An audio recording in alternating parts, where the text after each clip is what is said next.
नमस्कार दोस्तों, कैसे हैं आप सभी लोग। स्वागत है आपका हमारे YouTube चैनल। आज की इस वाली वीडियो में हम बात करने वाले हैं क्लास 10th के टॉपिक हिस्ट्री का। ये टॉपिक है, टॉपिक का नाम है French revolution and idea of nation. ये टॉपिक हमने लिया है हिस्ट्री के चैप्टर फर्स्ट से, नेशनलिज्म इन यूरोप वाले चैप्टर से।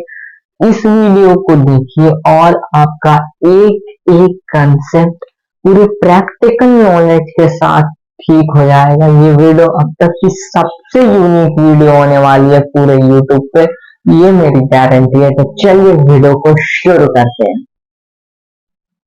सबसे पहले हम टॉपिक के बारे में बात कर लेते हैं कि टॉपिक कहना क्या चाहता है। तो टॉपिक कहना चाहता है कि फ्रेंच रिवॉल्यूशन हुआ और फ्रेंच रिवॉल्यूशन के बाद आइडिया ऑफ नेशन बना। यानी कि जब फ्रेंच रिवॉल्यूशन हुआ तब एक आइडिया निकला नेशन बनाने का। ये टॉपिक कहना चाहता है। लेकिन अब एक सवाल, फ्रेंच रिवॉल्यूशन होने से कैसे नेशन का आइडिया मिला, कैसे ये मैच हो रहा है। तो देखिए, फ्रेंच रिवॉल्यूशन आपने क्लास 9 में पूरी अच्छी तरीके से पढ़ा है कि फ्रेंच रिवॉल्यूशन में क्या होता है। बस्टाइल फोर्ट में जाते हैं, कुछ आम हमें नहीं मिलता, वहाँ के जेलर्स को मारते हैं लोग फ्रेंच के। उसके बाद नेशनल असेंबली बनाते हैं, वोट्स लेते हैं और नया कॉन्स्टिट्यूशन डिजाइन करते हैं, इलेक्टेड रिप्रेजेंटेटिव वाला सिस्टम लाते हैं और कॉन्स्टिट्यूशन मोनार्की लाते हैं, फिर उसके बाद डायरेक्टर रूल लाते हैं। ऐसे तमाम चीजें होती हैं फ्रांस में। तो फ्रेंच रेवोल्यूशन पॉलिसी ने बना दिया उनको national nation state maker. Nation state maker मतलब होता है नेशन मतलब राष्ट्रवादी, मतलब राष्ट्र बना। राष्ट्र बनाने का क्या मतलब, राष्ट्र बनाने का मतलब ये है कि मान लीजिए आप अपने घर पे रहते हैं, ठीक। अब आप एक ऐसे कॉलोनी पे रहते हैं जहाँ पर एक कोई बड़ी फैमिली रहती है।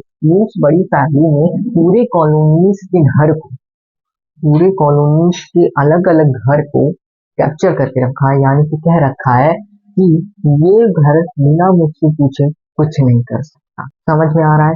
लेकिन अब क्या होगा, अब फैमिली के लोग रिवॉल्ट करेंगे और कहेंगे नहीं, हमको आपके इस जकड़न से बाहर आना है और हमें क्या बोलते हैं, अलग बनना है, आपके इस रूल में हमें नहीं फंसे है ना, और हम इंडिपेंडेंट होना चाहते हैं। तो यही होता है नेशन स्टेट मेकर। अलग अलग लोग अलग अलग प्रकार के लोगों को कैप्चर किए रहते हैं। यानी कि मान लीजिए ये किसी का एम्पायर है, इसमें अलग अलग प्रकार के लोग कैप्चर हैं।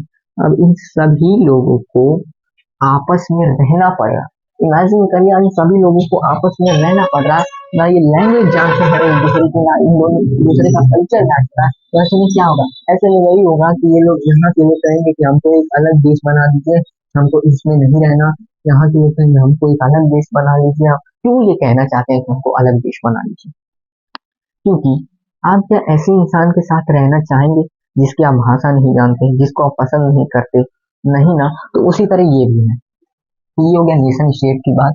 अब देखिए, फ्रेंच रेवोल्यूशन के लोगों को कैसे हम कह सकते हैं कि नेचुरली स्टेट नहीं करते, इन पॉलिसीज की वजह से। पहली पॉलिसी उन्होंने इंट्रोड्यूस की फ्रेंच रेवोल्यूशन के बाद नेशनल असेंबली में, ला पेट्रियट की पॉलिसी। ला पेट्रियट मतलब जैसे हमारे देश में है ना, हम अपने देश को किस तरह इकट्ठा करते हैं, ये कहते हैं कि हमारा भारत हमारी माता है। उसी तरह इन लोगों का सिस्टम ये था कि फादर नहीं, यानी कि ये हमारे पिता का। देखिए, ये सब हो जाने के बाद उन्होंने और क्या किया, उन्होंने और ये किया कि ऑल वेट्स और मेजर बिकम वन। यानी कि देखिए, ट्रेडर्स एक जगह से दूसरे जगह जाते थे अपने ही इलाके में, तो उन्हें अलग अलग मेजर्स मिलते थे। यानी कि एक एग्जांपल भी आपकी बुक में दिया गया है ईले का। ईले का क्या एग्जांपल है, देखिए, ईले एक क्लॉथ है। क्या है? क्लॉथ है, ठीक। अब ईले का दाम कहीं कुछ और रहता है, कहीं कुछ और रहता है, समझ गए। लेकिन जब सरकार किसकी बनी, आम जनता की बनी, तब आम जनता ने, अब देखिए, आम जनता की सरकार बनी है तो काम किसके लिए होगा, आम जनता के लिए। तो सब कुछ आम जनता की भलाई के लिए हो रहा था। यानी कि जितने भी मेजरिंग यूनिट अलग अलग प्रकार के थे फ्रांस में, सबको एक यूनिट कर दिया। यानी कि कहीं पर डॉलर चल रहा है तो कहीं पर रुपया चल रहा है, कहीं पर नेपाली चल रहा है, कहीं पर येन चल रहा है, कहीं पर यूरो चल रहा है। सबको एक करके या तो रुपया बना दिया या तो डॉलर बना दिया। ये सिंपल सा कहना है। अब उस जमाने में ये सब करेंसी तो आई थिंक चलती नहीं होंगी, लेकिन मैंने एक एग्जांपल दिया। उसी तरह कहीं पर 1 मीटर का 100 सेंटीमीटर है तो कहीं पे 1 मीटर का 150 सेंटीमीटर है, कहीं पे 200 है, कहीं पे 175 सेंटीमीटर है। तो जितने भी अलग अलग प्रकार के मेजर्स थे, वेट्स थे, सबको वन बना दिया गया। इतना समझ में आ गया। अब सवाल, how French idea spread abroad, कैसे अब्रॉड फैला। तो आपको जैकोबिन क्लब वाला कंसेप्ट याद है। जैकोबिन क्लब क्या था? जैकोबिन क्लब को फॉर्म ही इसलिए किया गया था ताकि पैसिव सिटीजन्स को भी वोटिंग राइट मिल सके। अब जैकोबिन क्लब फ्रांस में बना, उसी तरह जैकोबिन क्लब्स बनने लगे। अब अलग अलग जगहों पे जैकोबिन क्लब्स बनने लगे। तो बनना कहाँ से स्टार्ट हुआ? फ्रांस से। बन कहाँ रहा है? कहीं जर्मनी में, तो कहीं स्विट्जरलैंड में। तो जैकोबिन क्लब का आइडिया आता था फ्रांस से, और जैकोबिन क्लब्स बने थे अलग अलग यूरोप के जगहों पे। तो फ्रांस का आइडिया पहुंचने लगा ना अलग अलग जगहों पे, तो इस तरह फ्रेंच आइडिया स्प्रेड हुआ अब्रॉड। अब in Napoleon rule destroyed democracy but improved in empires. देखिए, आपको पता है 1799 में किसका राज आ जाता है? नेपोलियन का राज आ जाता है। और नो डाउट नेपोलियन जब आता है तो वो जैकोबिन क्लब को ओवरथ्रो करता है और डेमोक्रेसी से डिक्टेटरशिप में कन्वर्ट कर देता है पूरी गवर्नमेंट को। लेकिन सभी डिक्टेटरों की तरह आम डिक्टेटर नहीं था नेपोलियन बोनापार्टा। अगर आप नेपोलियन बोनापार्टा के बारे में और जानेंगे तो आपको पता चलेगा कि वो बहुत ही यूनिक डिक्टेटर था। वो डिक्टेटर, उसने डेमोक्रेसी को डिस्ट्रॉय किया मान लेते हैं क्या, लेकिन उसने इम्प्रूव किया एडमिनिस्ट्रेटिव फील्ड में। उसने इम्प्रूव किया कौन सी फील्ड में? एडमिनिस्ट्रेटिव फील्ड में, यानी कि कैसे सरकार चले, सरकार की वर्किंग को उस फील्ड में उसने इम्प्रूव किया। कैसे किया? उसने देखिए भैया नेपोली कोड ऑफ कंडक्ट बनाया 1804 में। एक सवाल जो कि मेरे मन में आया था, जो कि किताब में नहीं दिया है, नेपोलियन ने कोड क्यों बनाया? कोड ऑफ कंडक्ट उसने 1804 में ये क्यों बनाया? तो देखिए, पहले अलग अलग प्रकार के रूल्स थे नेपोलियन के राज करने से पहले, लेकिन वो रूल्स कहीं ठिकाने पे लिखे नहीं थे। बिल्कुल कॉन्स्टिट्यूशन की तरह ही है ये, कि पहले अलग अलग प्रकार के रूल थे कि सबको राइट टू इक्वालिटी होने चाहिए। मतलब ये आइडियाज केवल लोगों के मन में थे, लेकिन इसको कहीं लिखा नहीं गया। नेपोलियन के आते ही सबसे पहले उसने काम किया, उसने मतलब उसके जमाने में उसका यही एक तरीके से आप कह सकते हैं कॉन्स्टिट्यूशन था, यानी कि इस कोड के आधार पे कैसे वर्क, इस कोड के आधार पे देश वर्क करेगा। इस कोड के काफी फायदे हुए। जैसे मान लीजिए दो फार्मर, उन दो फार्मर के बीच में लड़ाई हो जाती है फेंसिंग से रिलेटेड, यानी कि होता नहीं है गांव में लड़ाई हो जाती है, नहीं नहीं इतनी जमीन हमारी है, नहीं नहीं इतनी जमीन आपकी थी, इतनी कैसे ले रहे हो। मतलब दो फार्मर्स की बाउंड्रीज के खेत के बीच में लड़ाई लड़ाई अब लड़ाई को अगर पहले सॉल्व करना रहता तो कैसे सॉल्व होता? कहीं कोई नियम ही नहीं लिखा है कि, तो फिर वो नहीं सॉल्व हो पाता, फिर वो झगड़े में ही चला जाता उनका भी। लेकिन नेपोलियन कोड के आधार पे आप उसे सॉल्व कर सकते हैं, उस प्रॉब्लम को आप सॉल्व कर सकते हैं, क्योंकि आपके पास आ चुका है एक new brand ruling. New brand ruling क्या कह रहा हूँ मैं, कह सकता हूँ कि आपके पास एक कोड ऑफ कंडक्ट आ गया है, कोड जो कि कंडक्ट होगा। तो उस कोड ऑफ कंडक्ट में एब्सोल्युटली आपको पता है कि राइट टू प्रॉपर्टी है, आप ये दिखाएगी आपको सरकार, और आप आसानी से अपने खेत को बचा सकते हैं। मान लो कोई रिच फार्मर, और अगर पहले क्या होता, देखिए पहले कोड ऑफ कंडक्ट नहीं था, तो पहले क्या होता पता है क्या होता? पहले पहले ये होता कि जो उन दोनों में से रिच फार्मर रहता ना, वो पुअर फार्मर की जमीन आराम से हड़प लेता। लेकिन नेपोलियनिक कोड अगर है तो वो ऐसा नहीं कर सकता, क्योंकि कोड में साफ साफ लिखा है right to property, security of right to property. और क्या था नेपोलियन कोड में? Right to equality before law. इन सभी चीजों को आप कंपेयर किए अब वाली चीजों से, मतलब नेपोलियन की बाद की जो पॉलिसी है और फ्रेंच रिवॉल्यूशन की बाद की जो पॉलिसी थी, उनसे जरा आप कंपेयर करेंगे तो आप कहेंगे कि दोनों पॉलिसी मिल रही है, यानी कि नेपोलियन डिक्टेटर था लेकिन वो काम जनता की भलाई के लिए कर रहा था। हाँ हाँ, लेकिन हमेशा नहीं, अभी इसकी कुछ डिसएडवांटेज भी हमने नीचे लिखा है बोर्ड में, उसको भी समझेंगे। पहले ये देखें, राइट टू प्रॉपर्टी है ना, और ऊपर भी दिया है कि आप इंटरनल कहाँ दिया था, right to equality before law, और did away all privileges based on birth. तो यही सब तो इन्होंने ही किया था भैया फ्रेंच रिवॉल्यूशन के बाद। देखो एक बात बताता हूँ, कोई राजा जब रहता है ना, और भले ही वो डिक्टेटर, भले ही वो क्या डिक्टेटर, लेकिन वो वही काम करने लगे जो जनता क्या है चाहती, जो जनता लाइक करती है, तो फिर वो राजा फेमस होने लगता है, और फिर वो राजा क्या बोलते हैं दिक्कत बन जाता है उन राजाओं के लिए जो राजा काम नहीं कर रहे हैं।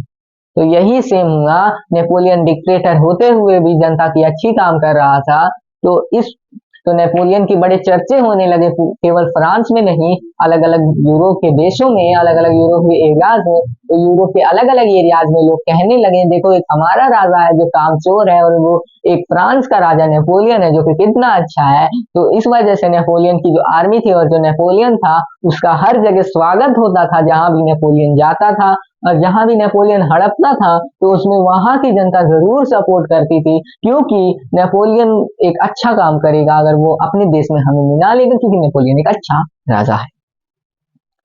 लेकिन लेकिन लेकिन हर चीज में एक ट्विस्ट आता है, कहानी में भी एक ट्विस्ट आता है।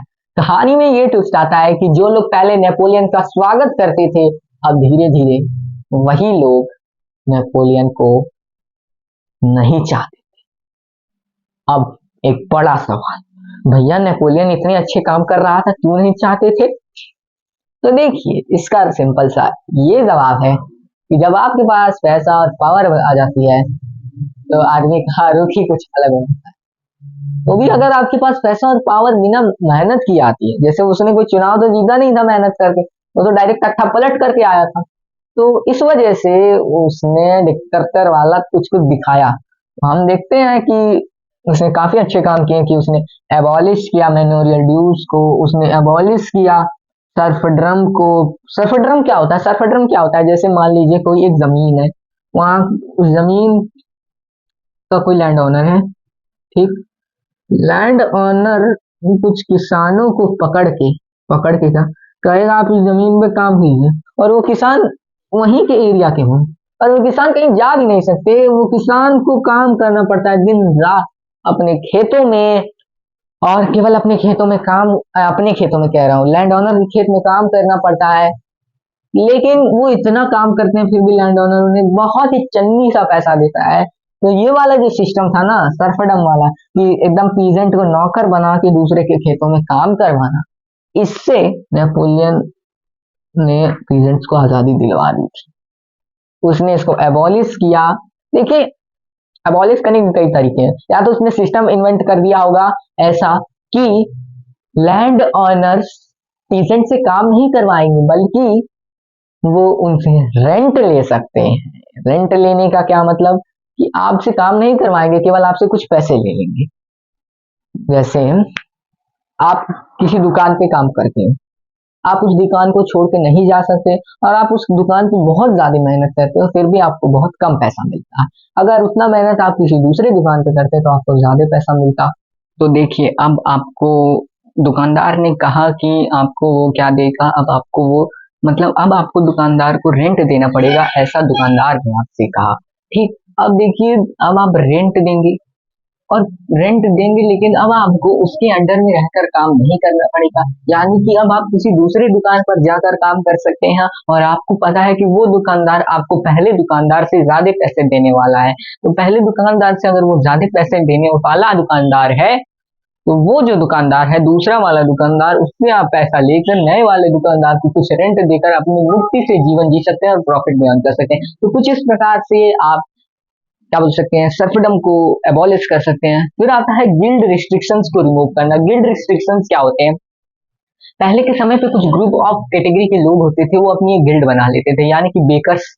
ठीक है, एक कंट्री में बेकर्स हैं, उन सभी बेकर्स मिल के ग्रुप बना लिया कि हम बेकर्स हैं, केवल हम ही कुकिंग करेंगे, केवल हम ही बेकरी का सामान बनाएंगे, कुकीज बनाएंगे, और कोई नहीं कुकीज बना सकता, यानी कि कोई बार्बर का लड़का कुकीज नहीं बना सकता, कोई क्या बोल सकते हैं क्लॉथ वीविंग का बच्चा कुकिंग नहीं कर सकता, बेकिंग नहीं कर सकता, केवल बेकिंग वाले ही बेकिंग कर सकते हैं। ये हो गया गिल्ड रिस्ट्रिक्शन। अब इसको रिमूव करना क्या हो गया, यानी कि नेपोलियन ने कह दिया कि कोई भी बंदा कुछ भी काम कर सकता है बिना किसी को चोट पहुंचाए, यानी कि एक नाई यानी बाल काटने वाला इंसान बेकिंग का भी काम कर सकता है और एक बेकिंग करने वाला किसान नाई भी बन सकता है। तो इस तरह उसने रिमूव कर दिया गिल्ड रिस्ट्रिक्शंस को। फिर आता है ट्रांसपोर्ट कम्युनिकेशन इम्प्रूव किया। अब वो ऐसा क्यों इम्प्रूव कर रहा था पता है? उसने ट्रांसपोर्ट को इम्प्रूव किया, कम्युनिकेशन को इम्प्रूव किया। वो सब ऐसा इसलिए कर रहा था ताकि वो अपनी कंट्री को पावरफुल बना सके। और वो क्यों चाहता था कि उसकी कंट्री पावरफुल बने? वो इसलिए चाहता था कि उसकी कंट्री पावरफुल बने ताकि वो दूसरे कंट्रीज को कैप्चर कर सकते। बस यही कारण था कि नेपोलियन चाहता था कि वो पावरफुल बने। अब नेपोलियन ने काफी सारे अच्छे काम किए, लेकिन नेपोलियन एक अच्छा राजा नहीं था, वो एक डिक्टेटर था। उसने काफी बुरे काम भी किए। यानी कि डिसएडवांटेज ऑफ नेपोलियन क्या थे? डिसएडवांटेज डिसएडवांटेज ये था कि उसने टैक्स को बढ़ा दिया। अब देखा कि भैया अब थोड़ा और पैसा कमाया जाए। क्यों कमाया जाए? ताकि आर्मी को हम और पावरफुल कर सकें और एरिया हम कैप्चर कर सकें। फिर सेंसरशिप को उसने बढ़ा दिया। बढ़ा क्या दिया? इंट्रोड्यूस कर दिया। जब फ्रेंच रिवॉल्यूशन हुआ उसके बाद से सेंसरशिप लगभग हट सी गई थी, लेकिन नेपोलियन के आने के बाद फिर से देश में सेंसरशिप आ गई। अब मैंने इतनी बार सेंसरशिप का इस्तेमाल कर लिया, अब आपके मन में सवाल आ रहा होगा कि ये सेंसरशिप है क्या चीज? तो सेंसरशिप मतलब ऐसी चीज, मतलब कि आप अपनी विचारधारा को दुनिया के सामने रख ही ना पाइए। मान लीजिए आप अपने घर में अखबार लेते ही होंगे और उस अखबार में केवल रूलिंग पार्टी के बारे में छप, उसके डिसएडवांटेजेस के बारे में छप ही नहीं रहा है कि वो रूलिंग पार्टी क्या गलत कर रही है। तो क्या आप जान पाएंगे कि रूलिंग पार्टी गलत कर रही है? नहीं ना।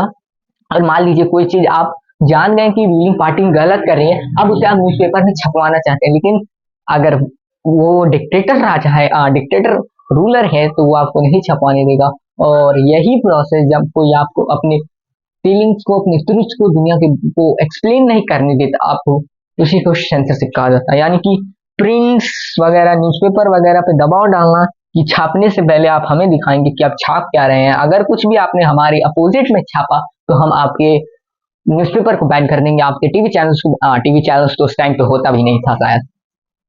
फोर्स द आर्मी टू कंकर द होल यूरोप। मान लीजिए आप इंजीनियर बनना चाहते हैं, या फिर मान लीजिए आप सिंगर बनना चाहते हैं, या फिर मान लीजिए आप आर्टिस्ट बनना चाहते हैं, और कोई आपसे कहे नहीं आपको तो फौज में भर्ती हो, आपको कितना दुख होगा जब आपके इंटरेस्ट के अगेंस्ट कोई आपको करियर चूज करने को कहेगा। तो यही हो रहा था। लोग नहीं चाहते थे कि वो फोर्स में जाएं, क्योंकि फोर्स में उन्हें जाने कुर्बान करनी पड़ती थी, अपनी जान को गंवाना पड़ता था, अपनी फैमिली को अनाथ करना पड़ता था। लेकिन नेपोलियन कहता था नहीं, आपको फौज में जाना है, हमें फौज की जनसंख्या और बढ़ानी है, हमें और नौजवान चाहिए इस देश को, ताकि हम पूरे यूरोप को कैप्चर कर सकें और मैं बन जाऊं पूरे यूरोप का शासक। फिर ऐसे करके मैं पूरी दुनिया को कैप्चर कर लूंगा। यही तो डिक्टेटर की आइडियोलॉजी होती है। नेपोलियन ने दिखा दिया कि वो एक डिक्टेटर था बाद में, क्योंकि उसने धीरे धीरे सभी यूरोप को कैप्चर करने लगा। समझ गए? तो यही था फ्रेंच आइडिया, जो कि धीरे धीरे बदल गया किसमें? आइडिया ऑफ नेशन में। यानी कि फ्रेंच रिवॉल्यूशन से जो आइडिया निकला वो आइडिया था नेशन बनाने का आइडिया। मुझे पूरी उम्मीद है कि आपको ये टॉपिक समझ में आ गया होगा। फिर डिटेल्स एग्जांपल्स देके मैंने इसको समझाया है। और भी वीडियो देखिए हमारी। धन्यवाद।